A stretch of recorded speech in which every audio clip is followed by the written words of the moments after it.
사랑입니다. 사랑입니다. 기적입니다. 기적입니다. 오늘은 주로 걷는 명상에 대해서 읽게 될 것입니다. 누군가 한 영적 스승에게 물었다. 당신과 제자들은 어떤 수행을 합니까? 그 스승이 대답했다. 우리는 앉고, 걷고, 먹는다. 우리는 앉고, 걷고, 먹는다.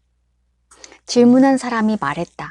하지만 선생님, 모든 사람들이 앉고, 걷고, 먹지 않습니까? 그러자 스승이 말했다. 앉아 있을 때 우리는 앉아 있다는 걸 안다. 걸을 때 우리는 걷고 있다는 걸 안다. 그리고 먹을 때 우리는 먹고 있다는 걸 안다. 대부분의 시간에 우리는 과거를 생각하거나 미래의 일에 사로잡혀 있다. 깨어있는 마음으로 지금 이 순간과 깊이 만날 때 우리는 지금 일어나는 일을 깊이 이해할 수 있다. 그리고 그때 용서와 기쁨, 평화와 사랑으로 채워지기 시작한다. 깨어있음의 씨앗은 우리 모두에게 들어있다. 하지만 우리는 대개 그 씨앗에 물을 주는 것을 잊어버린다. 우리는 오직 미래에만 행복해질 수 있다고 생각한다.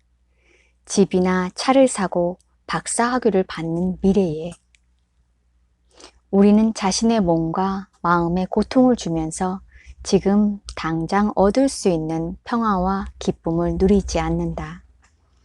파란 하늘과 초록 잎사귀, 사랑하는 사람의 눈을 보지 않는다. 우리에게 가장 중요한 것은 무엇인가? 많은 사람들이 시험에 합격하고 집을 사고 차를 샀다. 하지만 그들은 여전히 행복하지 않다. 우리에게 가장 중요한 것은 평화를 발견하고 그것을 남들과 나누는 것이다.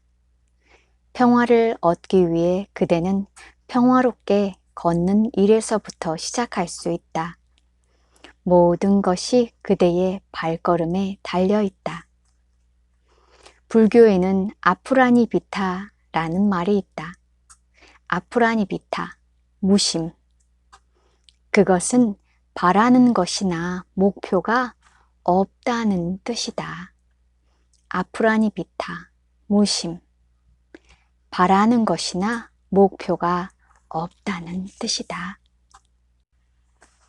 다시 말해 앞에 있는 것을 바라보며 쫓아가지 않는다는 뜻이다. 걷는 명상을 할 때 우리는 그런 정신으로 걷는다. 특별한 목표나 목적지 없이 단지 걷는 것을 즐기기 위해 걷는다. 우리가 걷는 것은 목표를 위한 수단이 아니다. 오로지 걷기 위해 걷는다. 깨어있음 속에서 걷는 일은 우리에게 평화와 즐거움을 주고 우리의 삶을 진정한 삶으로 만든다. 왜 서둘러 달려가는가? 왜 서둘러 달려가는가? 우리의 최종 목적지는 오직 무덤일 뿐이다. 왜 모든 걸음마다 매 순간 평화를 느끼며 삶의 방향으로 걸어가지 않는가? 투쟁할 필요가 없다. 모든 걸음을 즐기라. 다시 말하지만 우리는 이미 목적지에 도착해 있다. 만일 그대가 평화와 행복이 다른 어느 곳에 있다고 생각한다면 그대는 결코 그곳에 이르지 못할 것이다. 지금 이 순간 속에서 평화와 행복이 얻어진다는 것을 깨달을 때 오직 그때만이 휴식할 수 있다. 삶 속에는 너무도 할 일이 많고 시간은 없다. 그대는 하루 종일 뛰어다녀야 한다는 압박을 받을지도 모른다. 그냥 멈추라. 지금 이 순간 대지를 깊이 느끼라. 그러면 그대는 진정한 평화와 기쁨을 만날 것이다. 파리에 사는 수행자 중 한 사람이 깨어있는 마음으로 걷는 명상을 실천하고 있었다. 하지만 때로 그녀는 너무 바빠 뛰어다닐 수밖에 없었다. 어느 날 그녀는 엘리베이터 안에서 한 늙은 부인과 마주서게 되었다. 그녀는 그 노부인을 바라보며 말했다. 언제나 뛰어다녀야 하니 이건 사는 게 아니에요. 그러자 노부인이 그녀를 올려다보며 말했다. 맞아요. 하지만 당신은 뛰어다닐 수라도 있지요.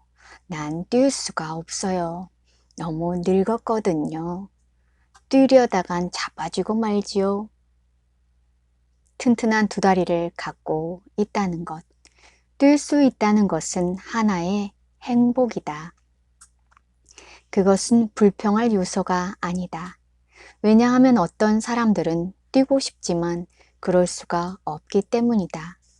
그대는 자신이 젊고 튼튼한 다리를 갖고 있음을 안다.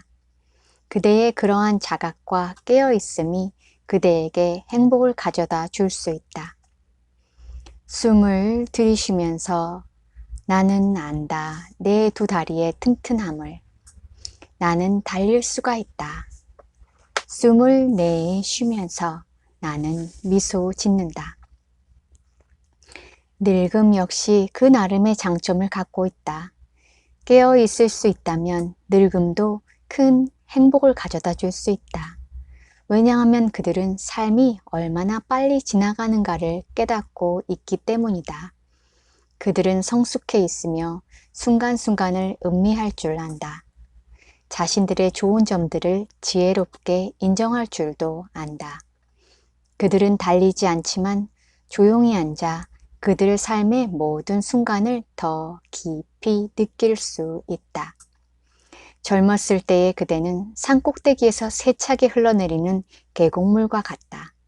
그리고 늙었을 때의 그대는 파란 하늘과 대지를 비추며 평화롭게 흐르는 넓은 강물과 같다. 산꼭대기에서 쏟아져 내리는 계곡물은 그렇게 할 수가 없다. 만일 늙음에 이르러 자신들의 삶 속에 깃든 긍정적인 요소들을 자각할 수 있다면 그들 역시 행복할 수 있다. 자각이야말로 행복의 근원이다. 근본이다. 만일 깊이 바라본다면 그대는 사람들이 걸어가면서 이 지구 위에 새겨놓은 불안과 걱정의 발자국들을 볼 수 있을 것이다.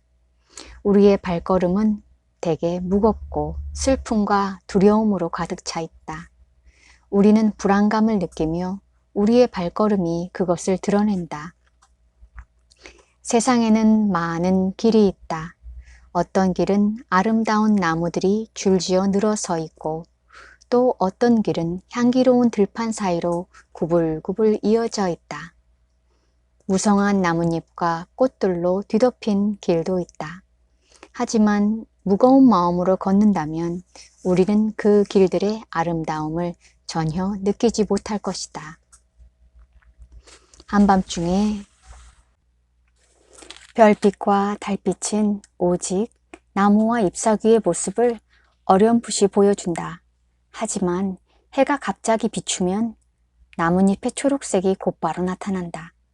4월의 나뭇잎의 연초록은 햇빛이 있기 때문에 존재한다.